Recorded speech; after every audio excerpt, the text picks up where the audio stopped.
Hey everybody, KMO here with another Out of My Head video, and this is just a quick follow-up on a video from a couple days ago talking about NATO. Uh, I'm with Kevin Lynn. Kevin, you do political work now, but in the past you have worked in military intelligence. Would you say as much about that as you can?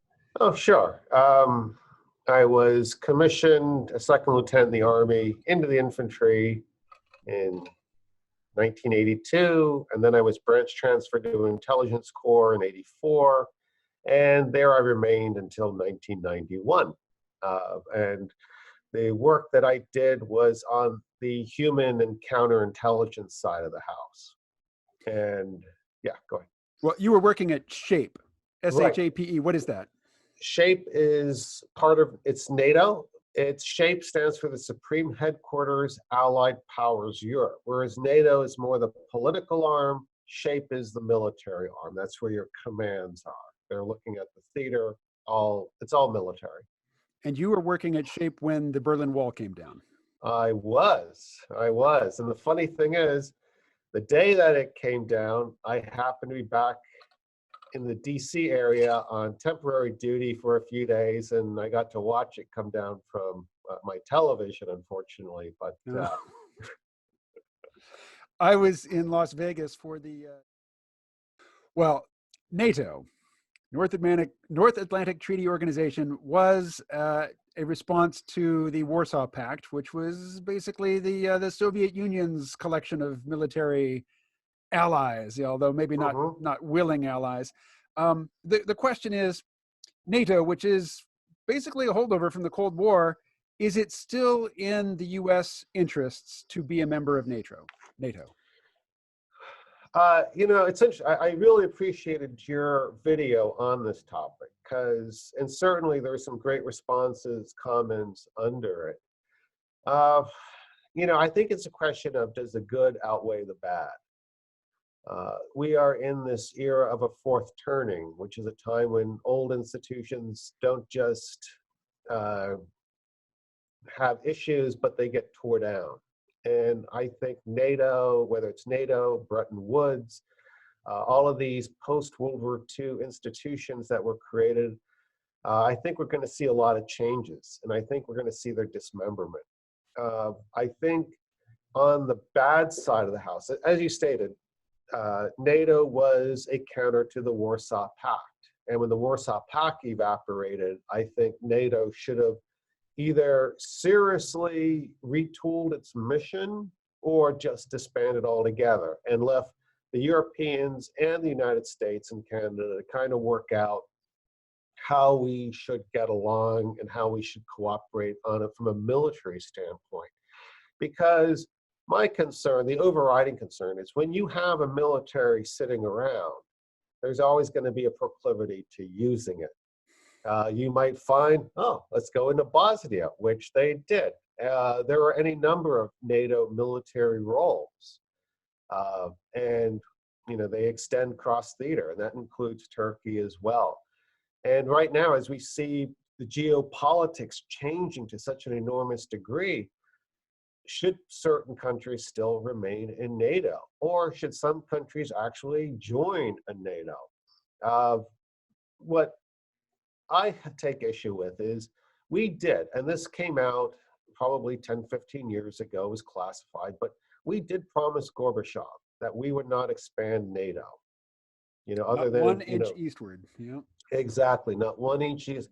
And so we brought in Poland, Lithuania, Hungary, and it just seems of the Slavic countries, all the Roman Catholic versus the Orthodox Christian countries, which is going back to Samuelson and his Clash of Civilizations. That's where we kind of saw this divide between Russian-centric versus Western European-centric.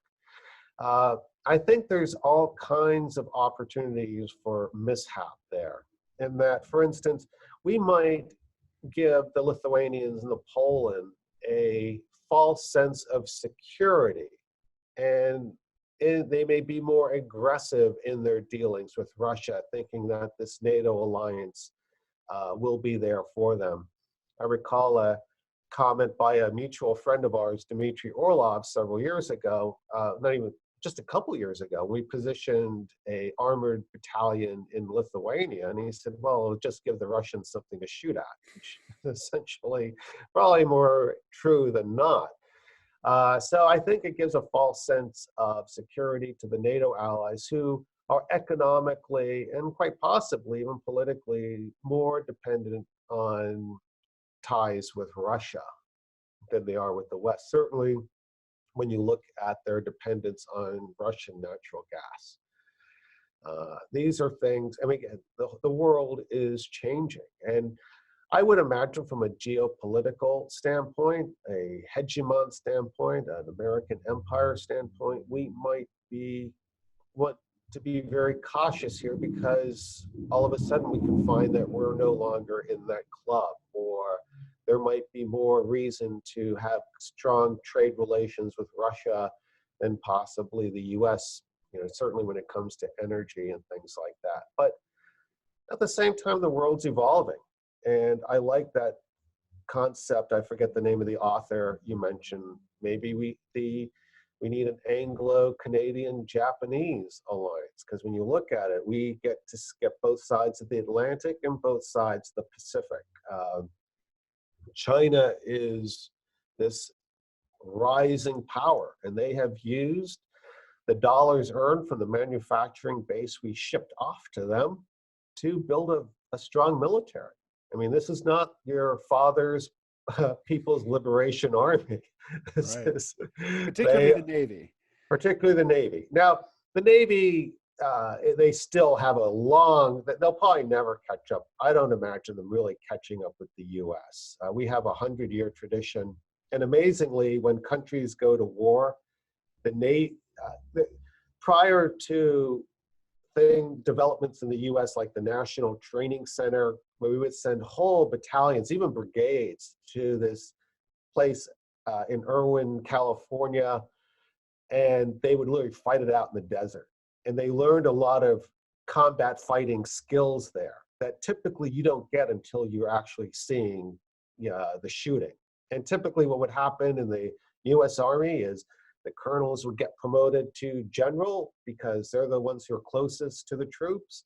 And then you kind of sort out the good from the bad officers, But now we actually have a very professional force in the Army. But getting back to what I was saying, the Navy, I mean, you're pretty much doing the same thing you always do. You're always moving your ships around. And so the Chinese just don't have the tradition of that. We have the 7th Fleet in the Pacific. We have, I believe, the 6th Fleet in the Atlantic and the 5th in the Indian Ocean. So that's a lot of power projection. We have a lot of amphibious assault capabilities. And China, I suppose in a way understandably, given how resource dependent they are, particularly on things like oil, they're probably paranoid about keeping their sea lines of communication open, the slocks. And there are some significant choke points there. There's probably 4 that come to mind. You have the Straits of Tsushima, that strait, the Malacca Strait down by Singapore, over north of the Philippines, there's issues. The Taiwan Strait, what Taiwan can do to project, outside of that island. Then you also have 4 US bases, 1 in Busan, Korea, 2 in Japan, and 1 in the Philippines. So I can kind of understand why they'd be paranoid and see that it's in their vital interest to keep these sea lanes open and defensible. But yeah, I mean, the world is changing. Let's pop back over to the North Atlantic.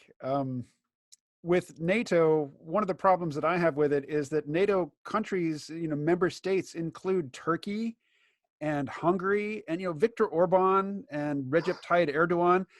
They seem more in line with Vladimir Putin in terms of their penchant for autocracy than they do like Western democracies. And it's just bizarre to me to think that, on paper, officially speaking, Turkey is a US ally because we're both in NATO, and an attack on Turkey should be regarded by the US as if it were an attack on New Jersey.